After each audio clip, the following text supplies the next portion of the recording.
What's up, gamers? Sophie here, and I just want to say hello. Hope you guys are having a great day. It's Friday, end of the week. Congratulations for making it thus far. Today, we have a little bit of a different start that I'm going to start off with. Aside from our normal programming of World of Warcraft, we have something to go over.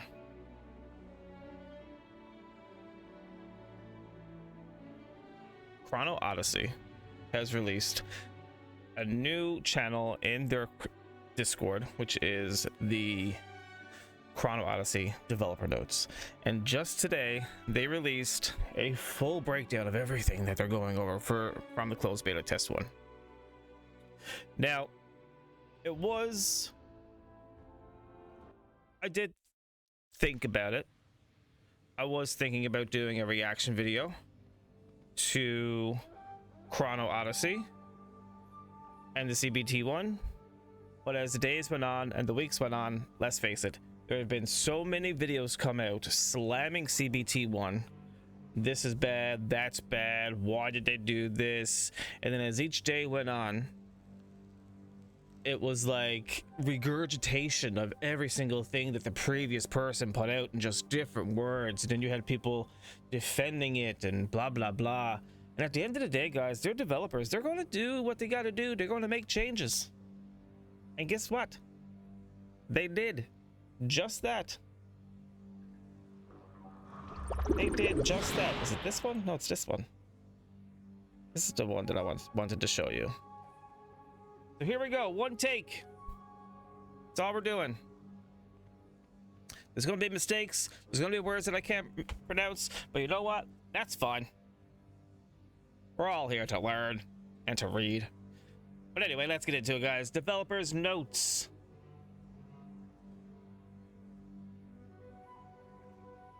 Why? End of closed beta part 1. Hello. This is the Chrono Odyssey development team. We want to thank everyone who joined the recent closed beta. Your support, curiosity, and genuine feedback have meant a lot to us. It has been a privilege to watch players explore what we've built so far, and your input allows us to take an honest look at where the game stands and shape our next steps. We were excited to see that many of you enjoyed the core experience of Chrono Odyssey. However, there are also areas that fell short. We heard consistent feedback on animation motions, combat responsiveness, performance, optimization, graphics, etc. All forms of critique, whether big or small, are critical to the development process of our top priority is to address these shortcomings accordingly. Now, in saying all this, guys, you know what? There have already been a CBT test. There was already a focus test group. What the focus test group have told them, they already knew. Most likely, the CBT one was just like icing on the cake. Okay, guys, if they all also point out all these information, we're going to really focus on what people complain about the most and get that fixed. That's what I think, anyway. If you can think any other different, that's cool. What's up, Mike? How you doing, dude? Also, guys, we are live. So this is going to be posted to YouTube later as a separate video. I'm just going to cut it, but you know what? Welcome, guys. If anyone comes in chat, we're going over Chrono Odyssey's developer notes. Let's go. How you doing, Mike, buddy? To that end, we are carefully reviewing all the feedback you've shared. Some of it will be addressed in part 1, while the rest is being thoroughly reviewed and will be covered in detail in part 2. Animation, motion, and combat experience improvements, performance optimization, lighting, and other graphical enhancements. Here's a look at some of the key areas we're working on to improve. The first one is animations and combat responsiveness. Doing good. I'm officially 30. Happy birthday, Mike. If anyone else is in chat or if anyone else is watching this video, leave a comment down below. Happy birthday, Mike. I hope you had a great day. I hope you had a great weekend, buddy. Tell me all about it. While we go over animations and combat responsiveness, Number 1, hit and feedback consistency. This was a major issue during the closed beta test. Some actions felt sluggish or disconnected, with attacks, dodges, and blocks occasionally failing to register as expected. Yep, that is true. That is true. We believe this stems from packet desyncs between the client and the server, and will accelerate package transmission. Will accelerate package transmission to improve timing accuracy and redesign packet intervals and refine the packet structure. So this probably comes with the fact that we're playing on a live world. There's no transitions. There's no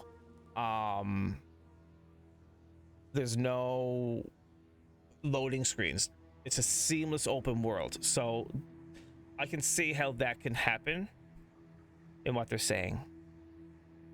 Mike, my birthday was good. You got $320 in cash, dude. What are you gonna do with all the money?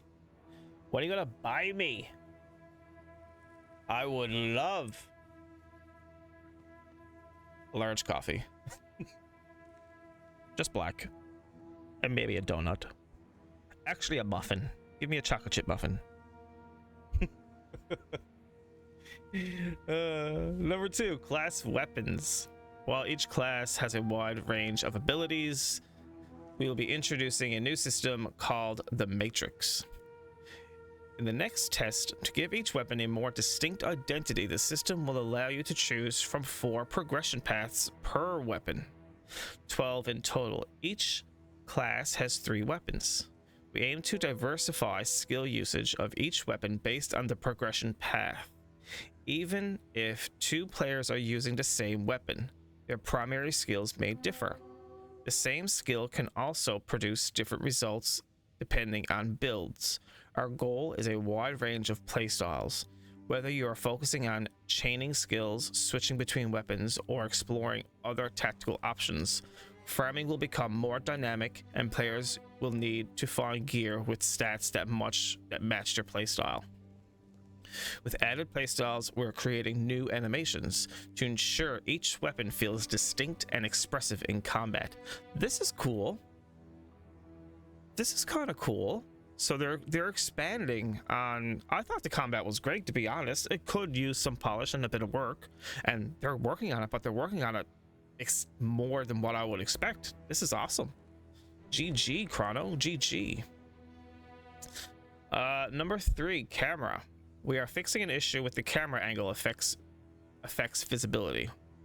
When you're too close to walls or certain environments, the following issue with the lock-on system will also be addressed. Abrupt screen changes when changing targets. Camera getting too close to the target during melee combat. Yep. Camera reset after combat. Skills being cast based on the direction the player is facing rather than the camera. We're also addressing an issue where the camera shakes vertically in certain areas. Okay. Cool. Controls, number 4.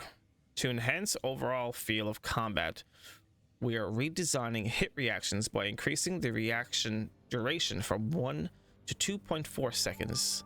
This provides clearer timing for follow-up attacks and adds greater sense of risk and reward when taking damage or landing hits.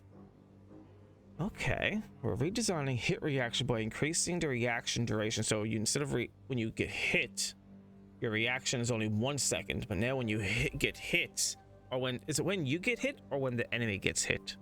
So when you hit the enemy, you have like a 2-second window where you can hit more. That makes more sense instead of a 1 second. Okay, if that's what it is, if the mob takes a 1 to 2 to 4 second like stagger where you can hit more.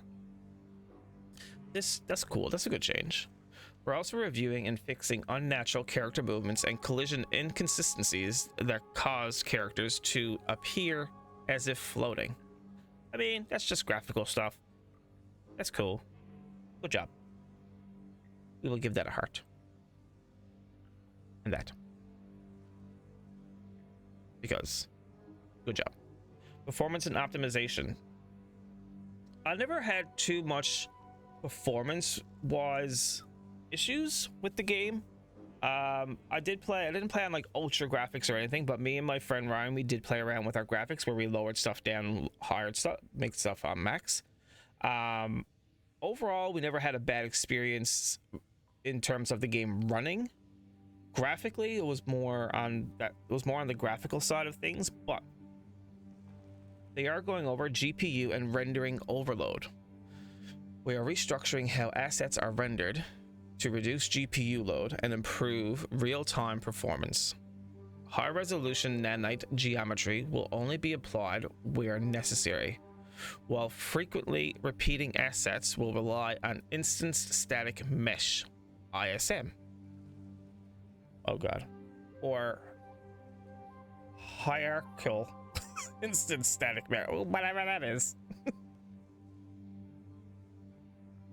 To minimize draw cells and reduce GPU strains, assets will be managed in batches and draw calls will be consolidated to minimize CPU and GPU communication overhead and maximize rendering efficiency.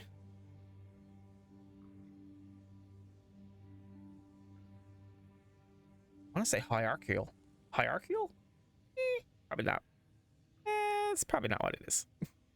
Anyway, development and efficiency. We are shifting level design towards reusable environmental assets to improve development efficiency and runtime performance to speed up production and simplify maintenance while reducing memory and disk and rendering overhead. We're also minimizing redundant materials and textures by stabilizing our art pipeline with trim sheets to ensure high resolution visual variety. Okay, so I'm hoping we're shifting level design towards reusable environmental assets. So I'm hoping, okay, so this here, I'm hoping that this is not going to be something where you're going to be just going through the world and you probably go from one side of the world to the other side of the world and, oh, look, it's the exact same thing. Environment. You know what I mean? I hope they're not going to, like, do something like that. But I mean, like, a pine tree here where I live in Newfoundland, Canada, is the same pine tree if I go to Alberta. Might be a little thicker, but a pine tree is a pine tree. So I can see, okay. Yeah, okay. Reusable environmental assets, yeah. Rock's a rock. A rock is a rock. If you want to change the texture of rocks, I mean, go ahead. You kind of want to make, I mean, if you're in a desert environment, you don't want to have, like, I don't know, sediment shale. I don't know, what's in a desert? As opposed to sandstone. There you go, right? I don't know. Trim sheets, question mark. Trim sheets, well, oh, what are trim sheets? Trim sheets consolidate commonly used detail elements such as metal edges, moldings, panel lines, and bolts into a single texture laid out within a 0 to 1 UV space. Each asset is then UV mapped to the appropriate section, allowing for a wide range of visual details using just one shared material. This eliminates the need to create separate high-resolution textures for every object. In Unreal Engine, trim sheet-based materials are loaded only once, which reduces memory usage and optimizes draw cells. By instancing parameters like color, roughness, metallic values, we can easily introduce visual variety without adding performance cost. Trim sheets are particularly effective when applied to modular environment pieces and background structures that are frequently used throughout the game world. Huh. Cool. Memory usage. We are restructuring the loading system by separating rendering data from collision data to reduce memory usage and improve system stability. Collision data loaded alongside rendering data. Previously, collision data was loaded alongside rendering data even when it wasn't needed. With the new structure, only rendering data is loaded by default, while collision data is selectively loaded based on player proximity and line of sight. Completely avoiding unnecessary memory usage for nanite meshes, we're planning to replace per polygon collision with simplified low poly collision meshes to lower GPU and CPU overhead. Unused collision primitives will be unloaded from memory to further optimize resource usage and improve loading speed.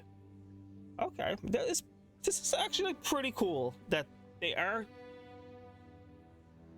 like, most everything that we've seen And most everything that I've heard was just a regurgitation of combat and performance and graphical. And the fact that they're going this deep into graphical enhancements and fixing and improvements and taking the time to literally explain what it is they're actually doing, this is quite impressive. I have never read anything for a game development for a developer to come out and explain just how this breaks down and works. And maybe it has happened, maybe it has been around, I don't know, but I personally haven't seen it. Not graphical enhancements in general, but like, I mean, like how a developer will change and improve graphical enhancements. I've never seen a developer's notes like this before, that they go into memory usage and all this stuff. And maybe it has, maybe I just haven't taken the time to read all through. I'm just really into this game. I'm so into Chrono Odyssey, I can't wait. Moving on to, we'll be redefining our garbage collection, GC, and memory allocation structure to manage unused areas more efficiently.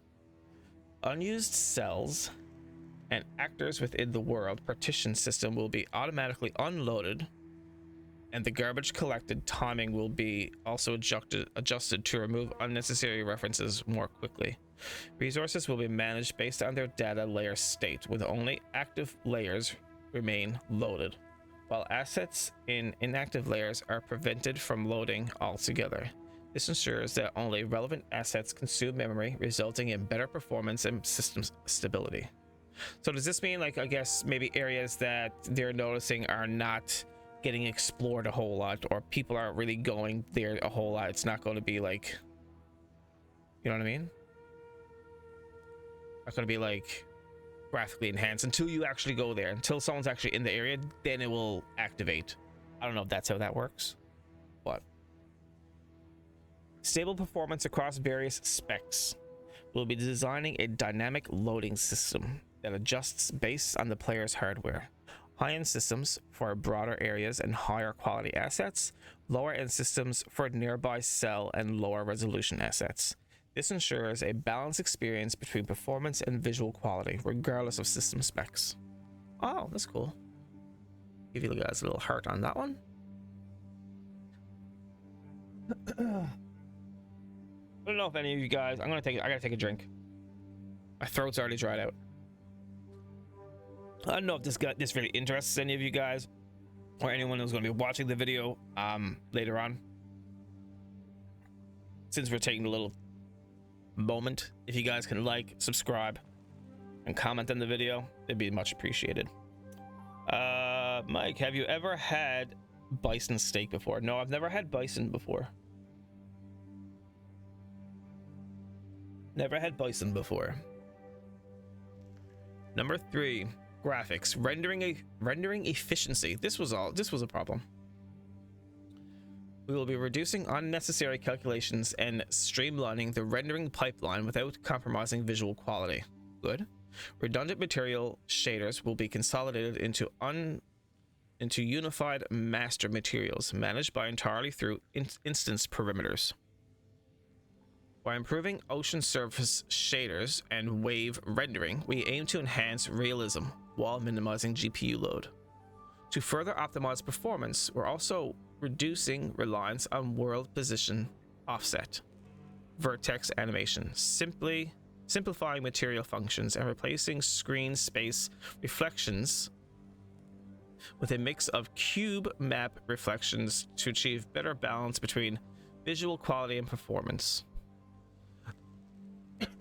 Excuse me. Screen transition and quality. We are working to improve overall screen quality by delivering high-resolution visuals and smoother transitions.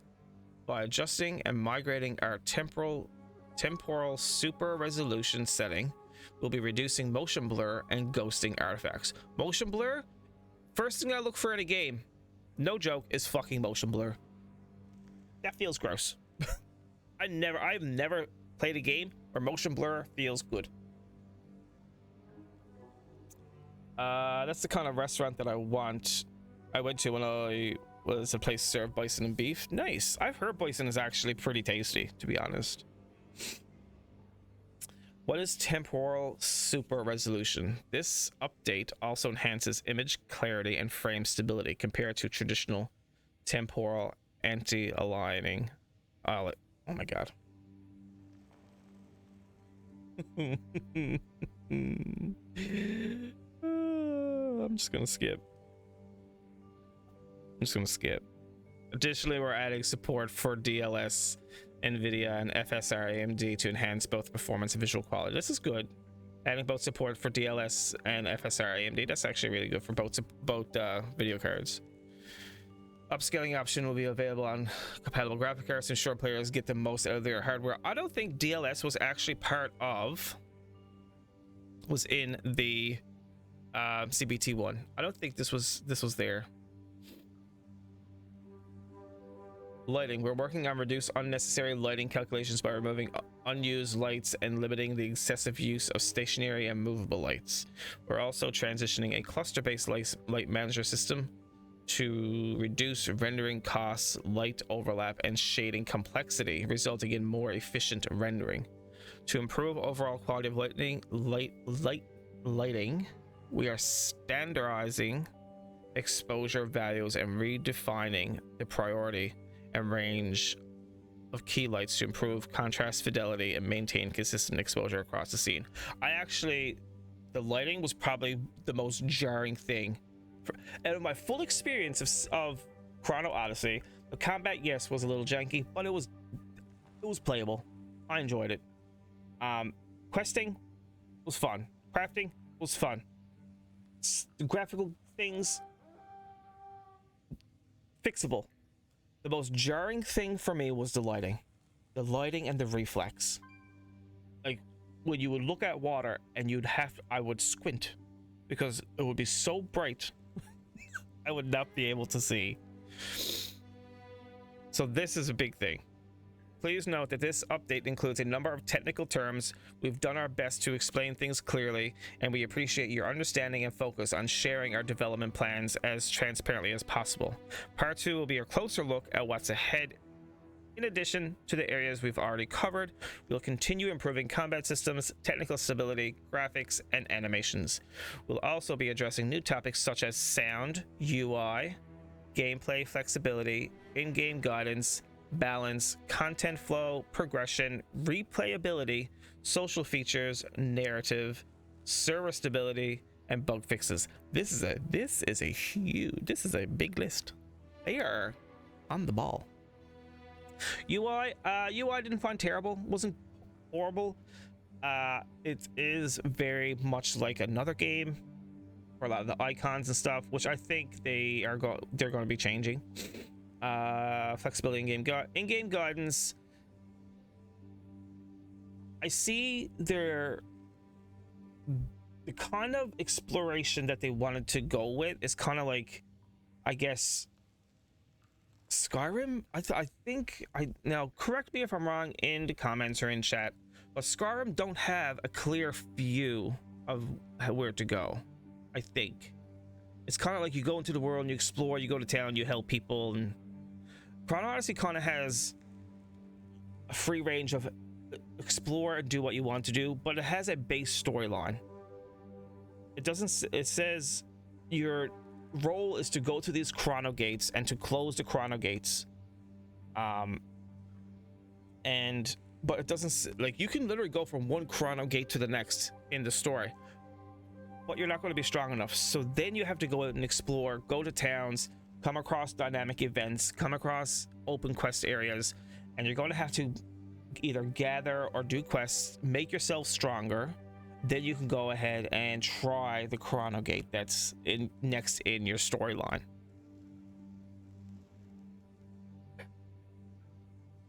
I hope they don't make it so it's like every other MMO where, oh, let me hold your hand. Let me hold your hand. Oh, this way. Oh, don't trip on the pebble. This way, sweetie. Let's go. I mean, it's fine. It's just how every MMO has been done for the last 30 years. 40 years. We'll say 30. I'll say 30 years. How old is World of Warcraft? 20. I'm stretching it with 30. Anyway, I hope they don't hand feed shit. I liked how you're giving here's the tools, figure it out. And if you gotta go ask someone or ask in chat, it creates a sense of community when you're stuck somewhere. You're like, okay, where do I go? Type it in chat. Then it creates a community and people start to talk, and then you get guides, and then you get other people helping you. So I hope they don't do too much hand holding in that sense. Narrative, I think a lot of people are wanting more voice acting, more talking when you go and talk to a quest giver or talk to an NPC and they literally narrate for you what they're saying in the quest. I mean, that's cool. I'm not a, I could take it or leave it. I kind of like narrative, I'm not gonna lie, but I can also live without it. It's not a big thing.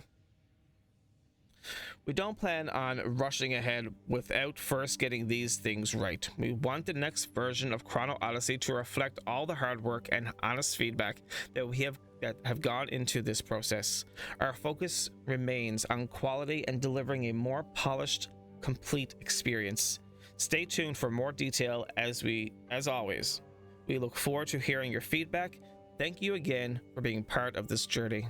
The Chrono Odyssey development team. GG, guys.